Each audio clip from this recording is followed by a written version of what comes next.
Admiral James Blake stood at the viewport of Galactic Coalition headquarters, hands clasped behind his back as he stared at the swirling purple and blue gases of the Void Nebula in the distance. The massive space anomaly stretched across 3 star systems, its beauty masking what some claimed lurked within. "Admiral, the colonists from Outpost 7 are here with their report," announced his aide. Blake turned with a frown. "Show them in." 3 people entered, a weathered man with calloused hands, a young woman with determined eyes, and an older gentleman clutching an antiquated datapad. They represented the mining colonies at the edge of Coalition space, those who worked in the shadow of the nebula. "Admiral Blake," the older man began, "I'm Tom, head of mining operations at Outpost 7. We've detected unusual energy patterns in the nebula again. Just like the stories say, the Leviathan is stirring." Blake's expression hardened. The Leviathan is a myth, a story miners tell to scare new recruits. I don't have time for folklore when we're preparing for military operations. The woman stepped forward, her voice steady. "With respect, Admiral, I've analyzed the sensor readings myself. Something massive is moving in there. Something alive." "And you are?" Blake asked, eyebrow raised. "Dr. Ella Reed. I studied cynobiology at the Academy before moving to the colonies." Blake waved a dismissive hand. "Dr. Reed, the Void Nebula plays tricks on sensors. Gas pockets, radiation bursts, all perfectly natural phenomena that primitive equipment might mistake for biological signatures." Tom slammed his fist on the table. "We lost 2 mining ships last month. Crews of 15 each, gone without a trace. Just like the stories warn." "Mining accidents happen," Blake replied coolly, "especially with outdated equipment operated by untrained colonists." Lieutenant Mark Wilson, who had been quietly observing from the corner of the room, stepped forward. "Sir, perhaps we should review their data before dismissing it entirely." Blake shot Wilson a disapproving look. The lieutenant was new to his staff, brilliant but too willing to entertain unconventional ideas. "Lieutenant, we have an Armada to prepare. The rebels are using the nebula as cover, and we're going to flush them out, once and for all." Wilson stood his ground. "What if the colonists are right? Ancient texts from a dozen worlds mention a creature in this sector. The Void Dweller, the Star Eater, the Leviathan. Different names, but similar descriptions. Mythology is not intelligence. Lieutenant," Blake snapped. The older gentleman with the datapad finally spoke up. "My name is Jack. I've been mapping the nebula for 40 years. His fingers trembled as he activated the ancient device.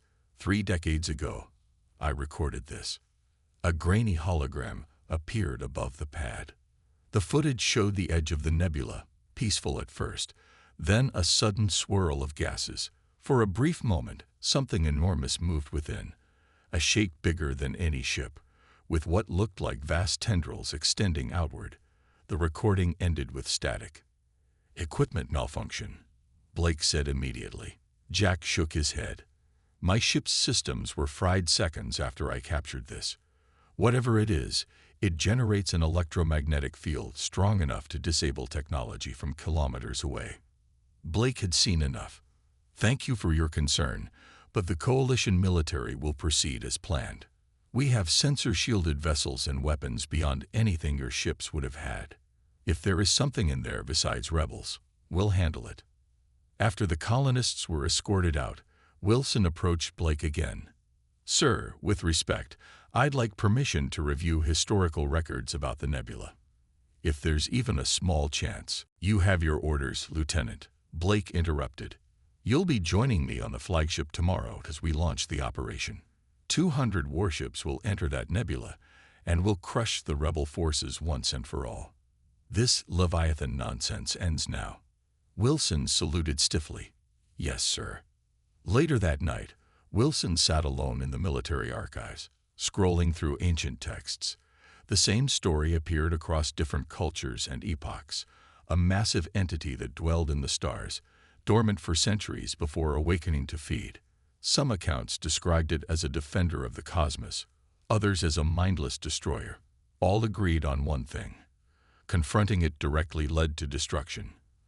A soft knock interrupted his research. Jack, the old miner, stood in the doorway. "Thought I might find you here, Lieutenant," Jack said. "You believe us, don't you?" Wilson nodded slowly. "I believe something is in that nebula. Whether it's the creature of legend or something else, I can't say for certain." Jack approached, placing a small crystal data core on the table.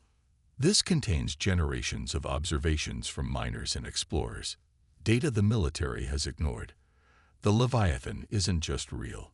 It's ancient, maybe as old as the stars themselves. Wilson examined the crystal. "Why give this to me?" "Because you're going in there tomorrow," Jack replied, his eyes grave. "Someone on that fleet needs to know what they're really facing." "Admiral Blake won't listen," Wilson said.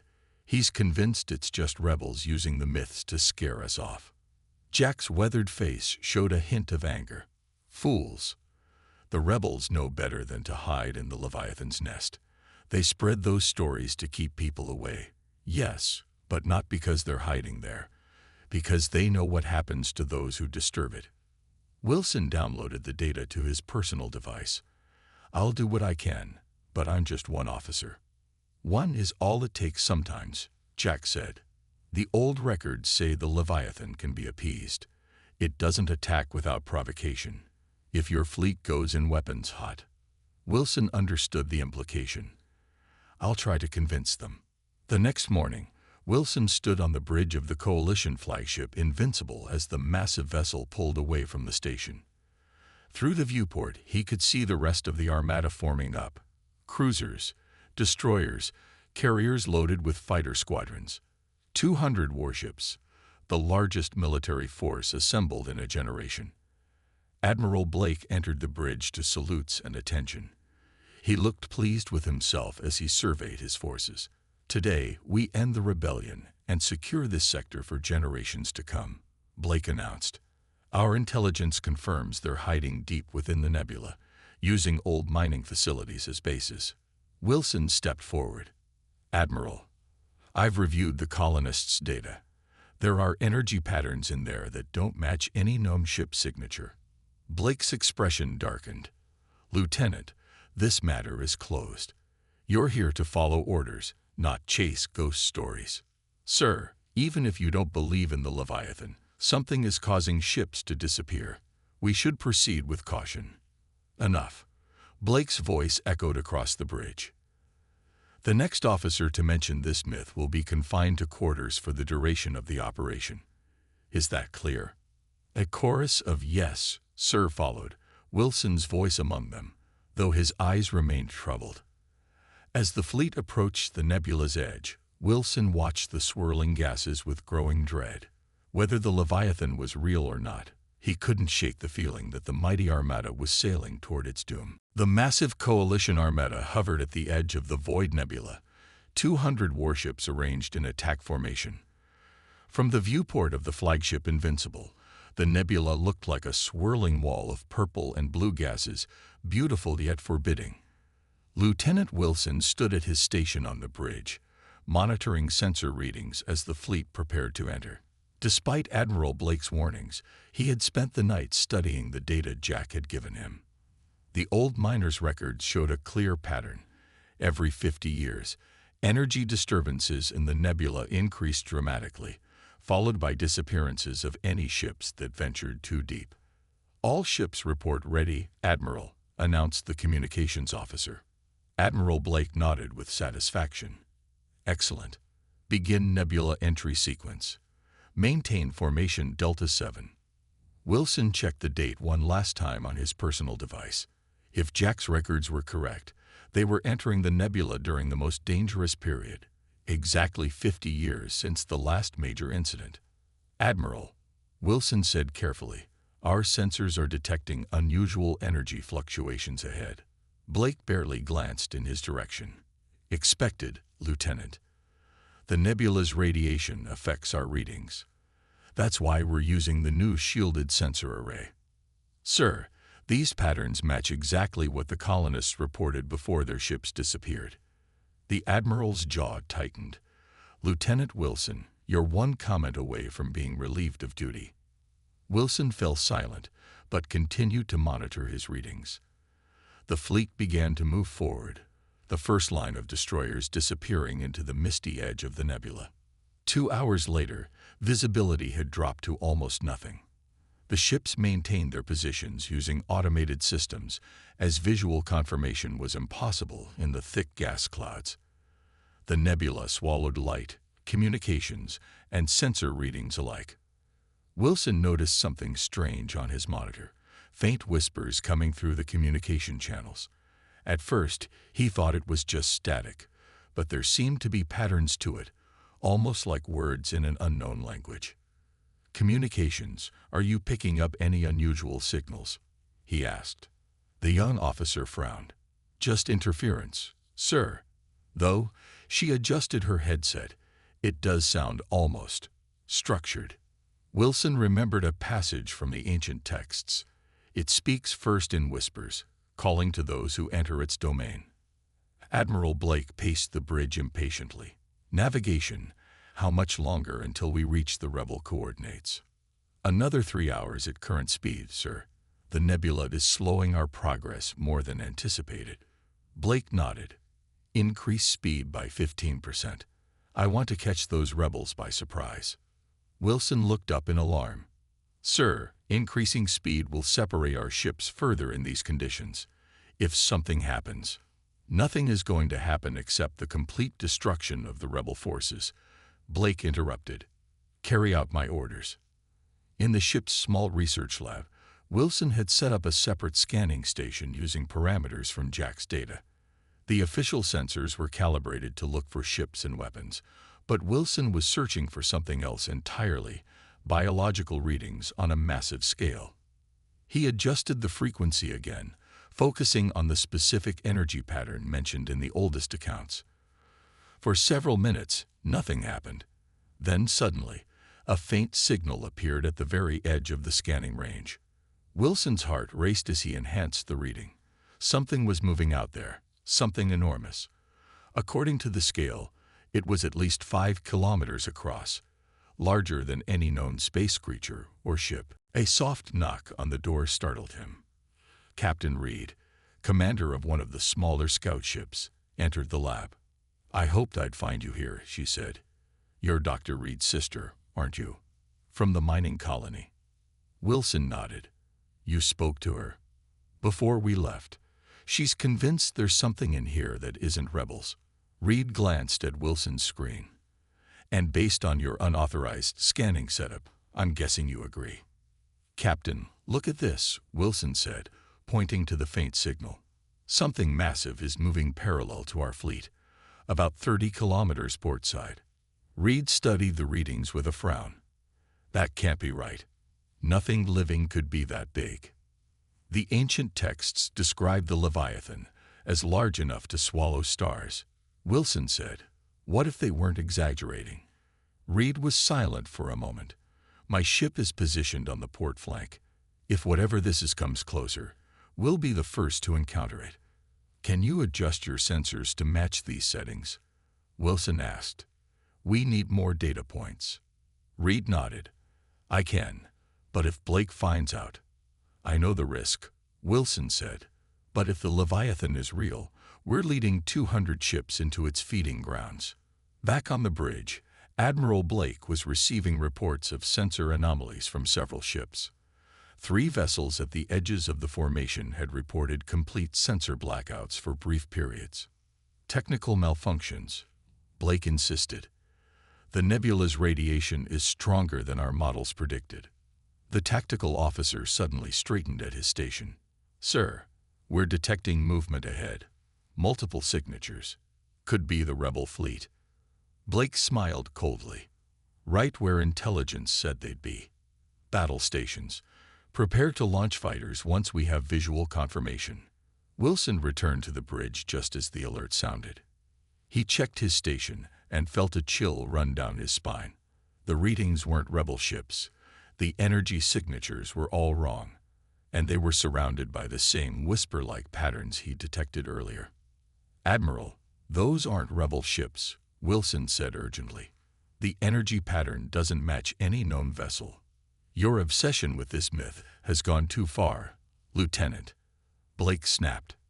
"Tactical, prepare to fire on my command once targets are in range." The communications officer suddenly removed her headset with a look of pain.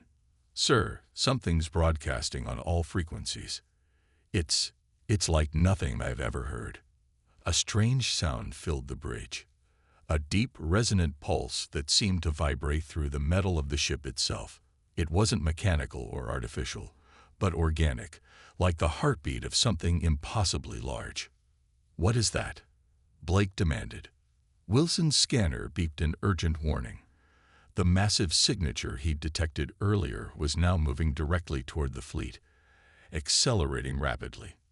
"Sir," Wilson said, his voice steady despite his fear, "Captain Reed is sending visual confirmation from the port flank."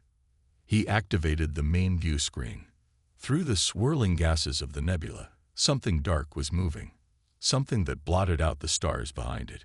Massive tentacle-like appendages swept through the nebula, each one larger than the Invincible itself. For the first time, Admiral Blake looked uncertain. What is that?" Wilson met his gaze steadily. "That, Admiral, is what the colonists tried to warn you about. The Leviathan is real, and we just woke it up."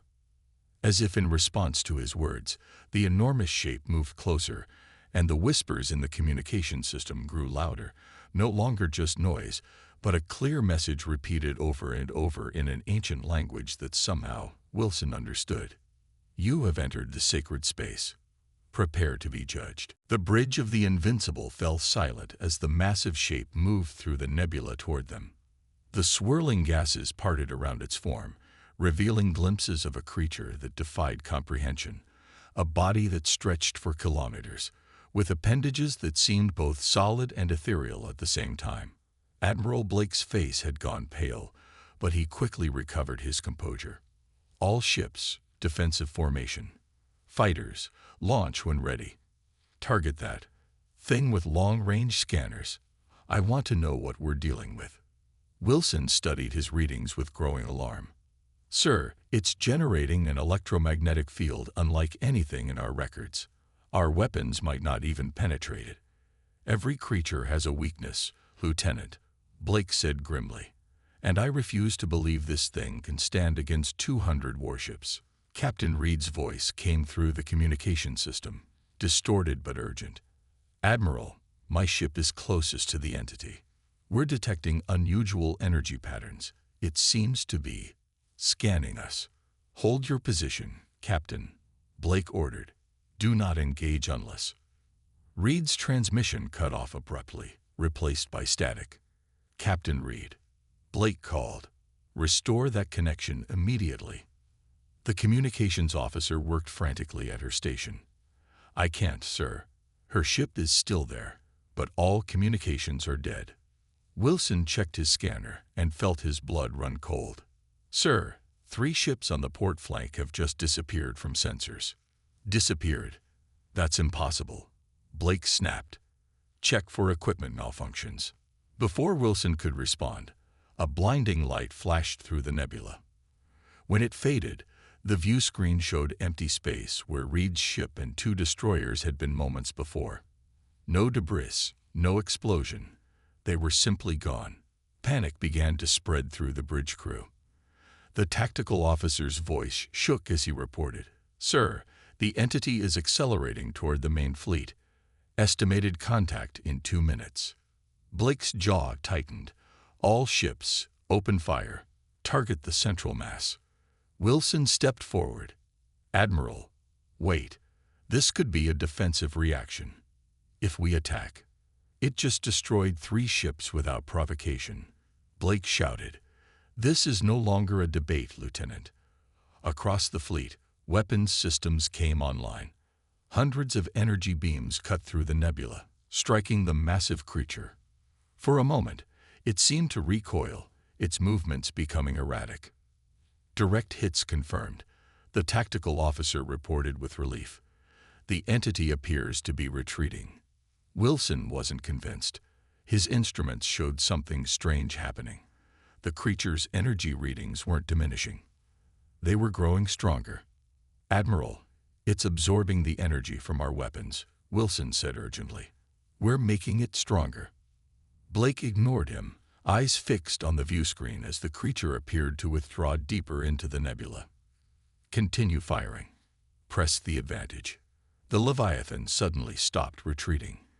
Its enormous form seemed to pulse with light, the same energy signature as the Coalition weapons. Then, with a movement too fast for something so large, it surged forward directly into the center of the fleet. What happened next could only be described as slaughter. Ships vanished one after another, some seeming to be absorbed into the creature's mass, others simply winking out of existence as if they had never been there. The comm system flooded with distress calls, and screams cut short. "Ceasefire.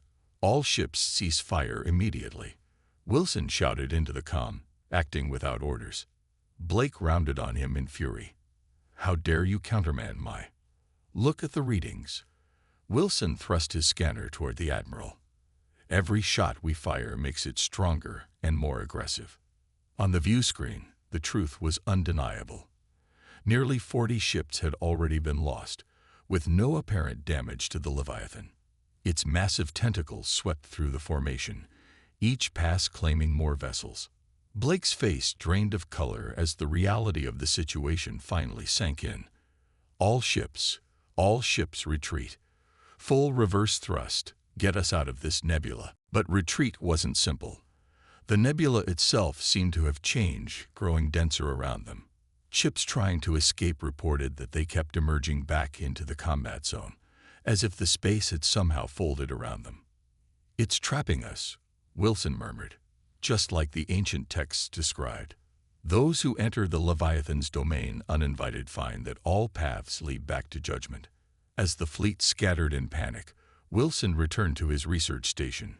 He pulled up Jack's data again, searching frantically for anything that might help them survive. There had to be a reason some ships in the past had encountered the creature and lived to tell about it.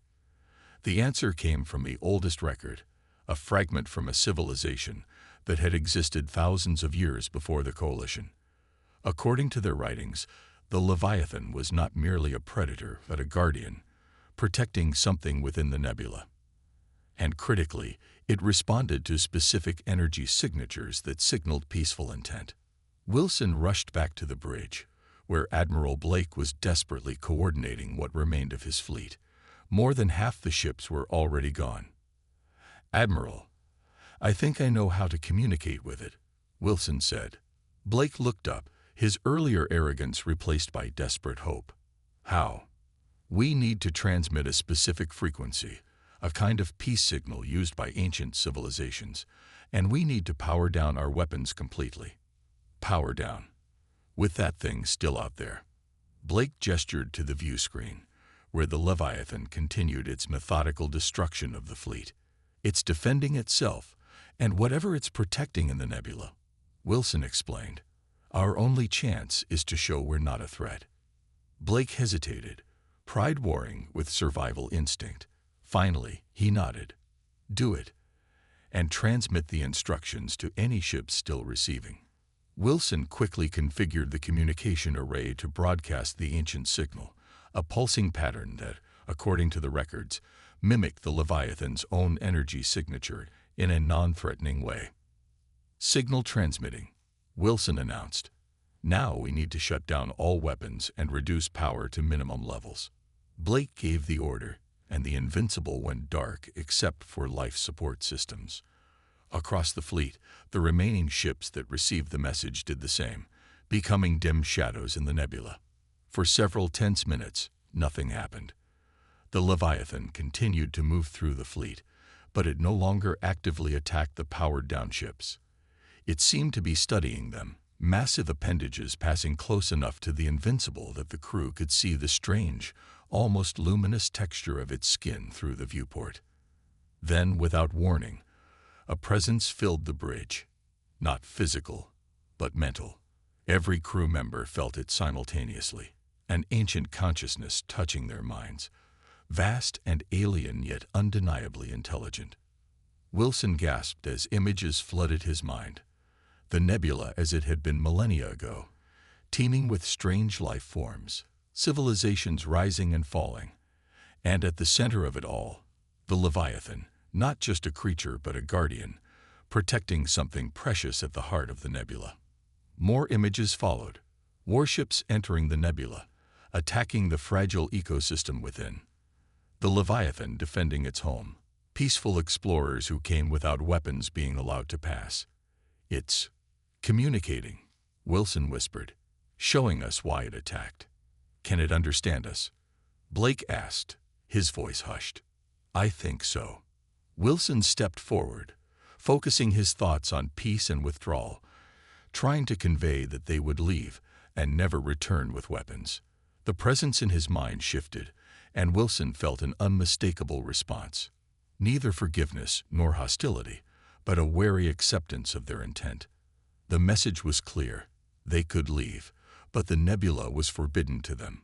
Slowly, the massive creature began to withdraw, its enormous form fading back into the depths of the nebula. As it retreated, the nebula itself seemed to thin around the remaining coalition ships, opening a path for their escape. It's letting us go, Wilson said with relief. Admiral Blake, humbled by the encounter, simply nodded. Send the order. All remaining ships follow our course out. No one looks back. No one takes readings. We leave now, while it allows it. As the battered remnants of the once proud Armada limped away from the nebula, Wilson looked back one last time.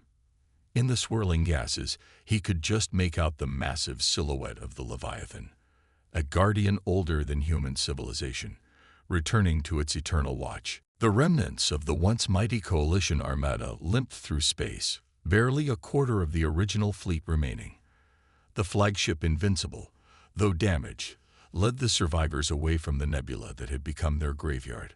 On the bridge, Admiral Blake sat in stunned silence, the weight of his mistake crushing down on him.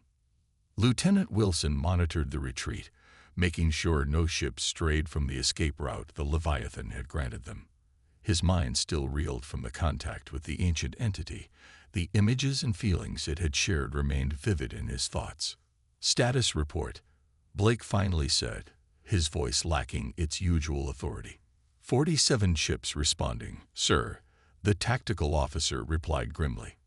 We've lost contact with all others, presumed destroyed. Blake closed his eyes briefly. 153 ships gone. Thousands of lives. He turned to Wilson. You tried to warn me. Before Wilson could respond, the ship's emergency alarms blared. The navigation officer's voice filled with panic. Sir, we're off course. The nebula, it's in front of us again. Impossible. Blake snapped, rising from his chair. We've been moving away from it for the past hour. But the view screen showed the undeniable truth. The swirling gases of the void nebula stretched before them once more. Somehow, despite their instruments showing a straight retreat path, they had circled back to their starting point. It's not letting us leave, Wilson realized. At least, not all of us. The communications officer turned from her station. Sir, I'm receiving a transmission from within the nebula. It's Captain Reed. Reed? Her ship was destroyed, Blake said. Put it through, Wilson ordered. The view screen flickered, showing Captain Reed's face.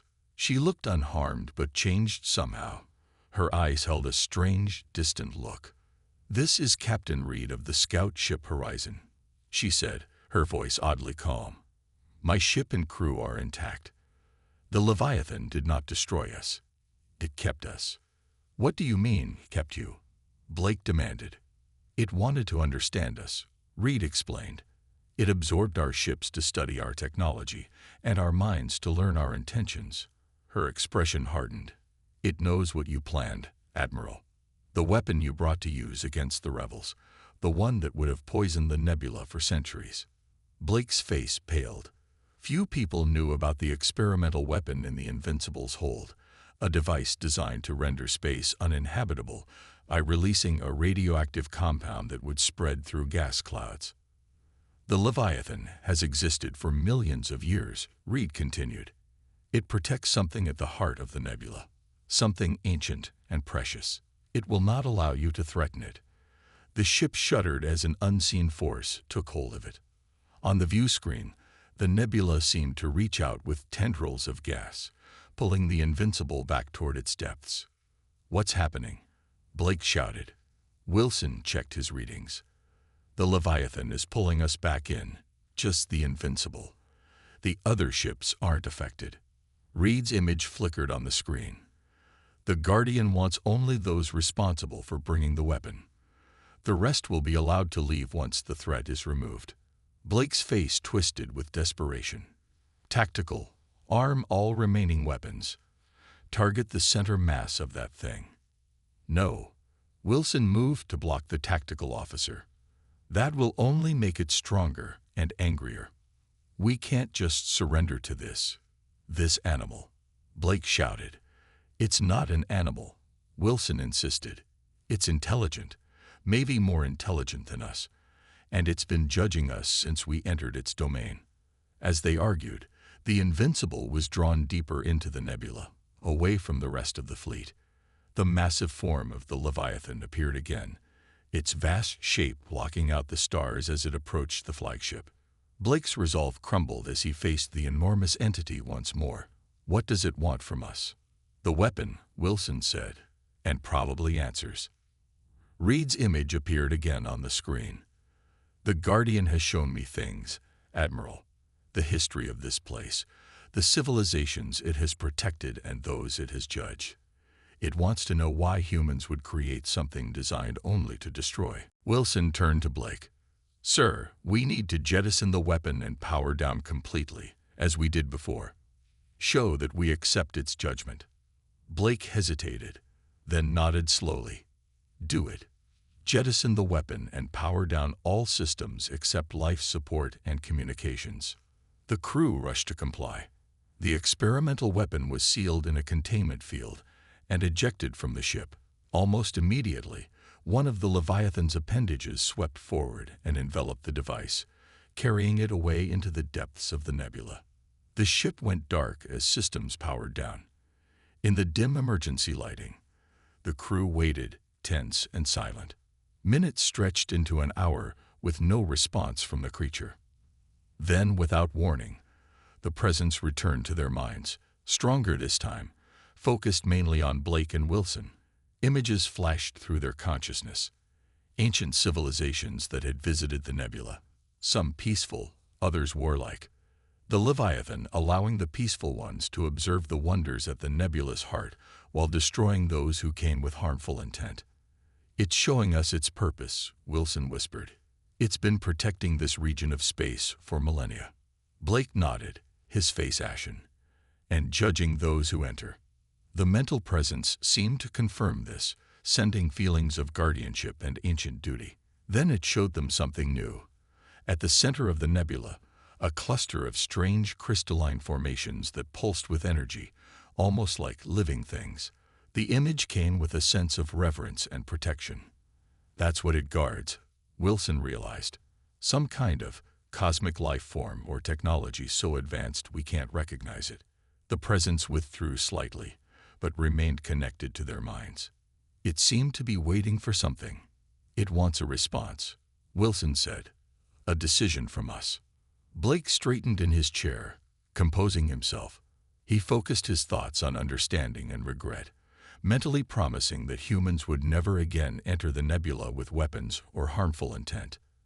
The response was immediate, a sense of guarded acceptance. The Leviathan would allow them to leave, but with conditions. The images in their minds showed human ships approaching the nebula in the future, but only small vessels without weapons, coming to observe and learn rather than conquer. "It's offering knowledge exchange," Wilson said with wonder. "It will let peaceful research missions enter if we respect its boundaries." Blake nodded slowly. "Tell it we accept its terms." Wilson closed his eyes, focusing on agreement and gratitude. The presence acknowledged their response with what felt almost like approval, then began to withdraw from their minds. As the connection faded, the ship's systems came back online without any command from the crew. The view screen showed the nebula parting, creating a clear path away from the Leviathan and back to open space.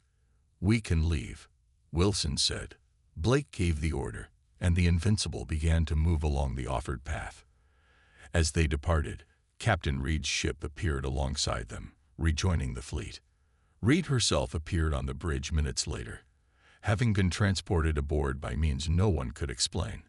She looked changed by her experience, calmer, wiser, her eyes holding knowledge no human had possessed before. "The Guardian has appointed me as its messenger," she explained. "I'll return with you to explain what happened here and to set the terms for future contact." As the battered fleet finally cleared the nebula's edge, Wilson looked back at the swirling gases. For a brief moment, he thought he saw the massive silhouette of the Leviathan framed against the stars, not threatening now, but watchful. Humanity had been judged and found wanting, but had been given a second chance. "What will happen now?" Wilson asked Reed quietly. She smiled faintly. "Something new begins. The Guardian has protected its domain for millions of years. Now it's ready to share some of its secrets with those who approach with respect rather than weapons." Behind them, Admiral Blake gave orders to set course for Coalition headquarters. The fleet had entered the nebula as conquerors and emerged as humbled pilgrims, forever changed by their encounter with the being they had called a myth. 6 months had passed since the Coalition Armada's devastating encounter with the Leviathan. The survivors' return had sent shockwaves through human space. Military leaders demanded revenge, politicians called for containment measures, and scientists begged for research access. Lieutenant Wilson, now promoted to commander, stood before the Coalition Council in the Grand Chamber of Earth's orbital headquarters. The room buzzed with tension as representatives from 100 worlds argued about how to respond to the Nebula Guardian. Silence. The council president banged her gavel. "Commander Wilson has the floor." Wilson stepped forward, aware of Admiral Blake watching from the gallery. The once proud military leader had been stripped of command, but spared court-martial in exchange for his testimony about the weapon he had planned to use. "Counselors," Wilson began, "for 6 months we've debated how to respond to the entity we encountered. Some have called for a new armada with stronger weapons. Others want to seal off the nebula entirely." He paused, looking around the chamber. "Both approaches ignore what we learned at great cost." Wilson activated the holographic display at the center of the room. The image of the Leviathan appeared, its massive form rendered from the ship's recordings. "This being has guarded the Void Nebula for millions of years. It has watched civilizations rise and fall. It judged us and found us wanting, but it also offered us a second chance." Captain Reed stepped forward to join him. Since their return, she had changed further, her connection to the Leviathan leaving visible marks.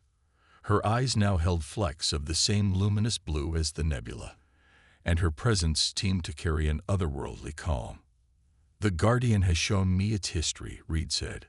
Her voice echoed strangely, as if coming from both her and somewhere far away. "Long ago, the nebula was seeded with crystalline life forms unlike anything in our understanding. The Leviathan was appointed their guardian, tasked with protecting them until they mature." "Mature into what?" a counselor called out. Reed smiled. "Something beyond our comprehension, but the Guardian is willing to share knowledge with those who approach peacefully." Wilson nodded. "For 3 months, we've sent small research vessels, unarmed, as agreed, to the edge of the nebula. Each has returned with data that has already advanced our understanding of space, energy, and life itself." He displayed new images, scientists in small ships being escorted deeper into the nebula by tendrils of gas, strange crystalline formations at the nebula's heart pulsing with energy. Research teams communicating directly with the Leviathan through the same mental connection Wilson and Blake had experienced.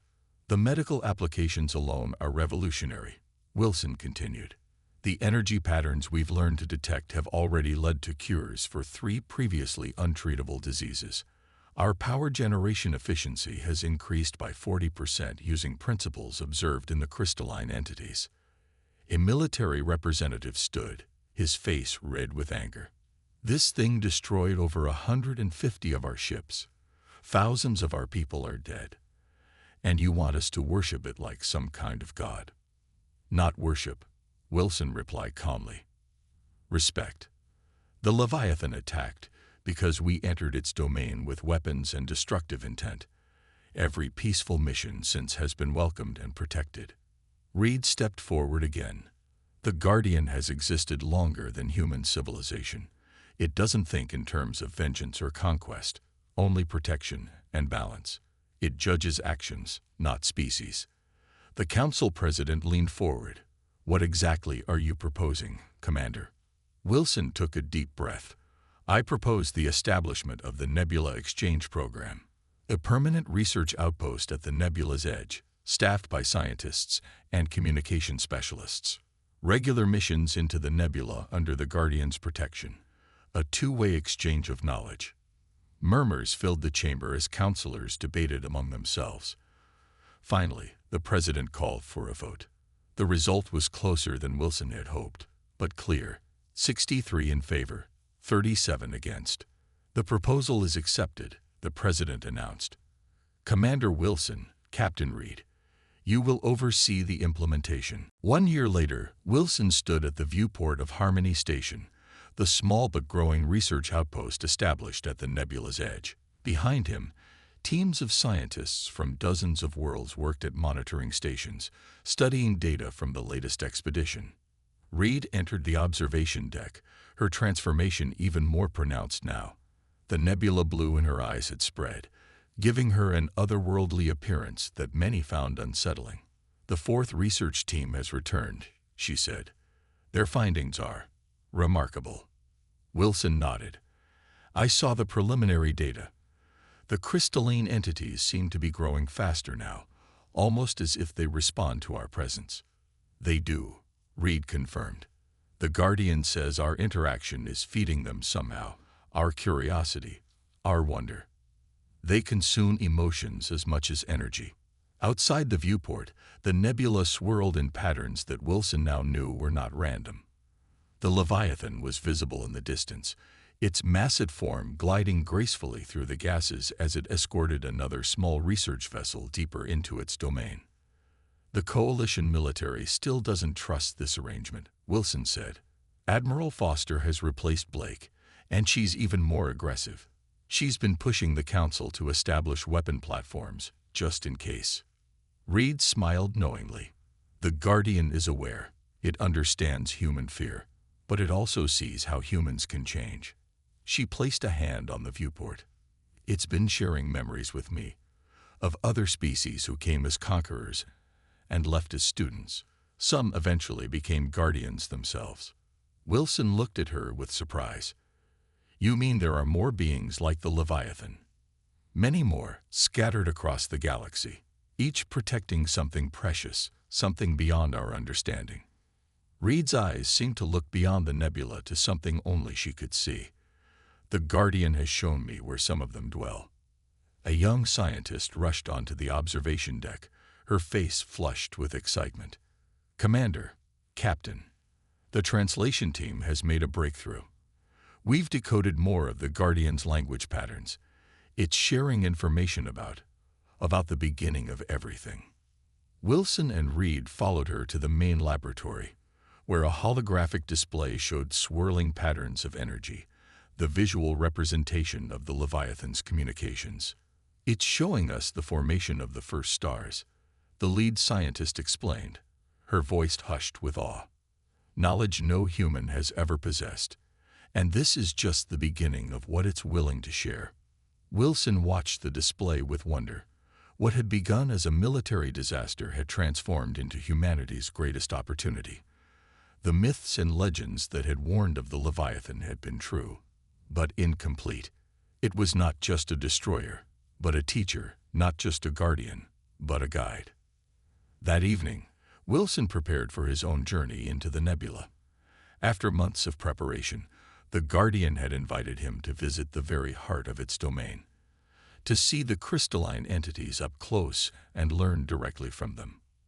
Reed would accompany him, of course. Her connection to the Leviathan had grown so strong that she was now as much its voice as she was human.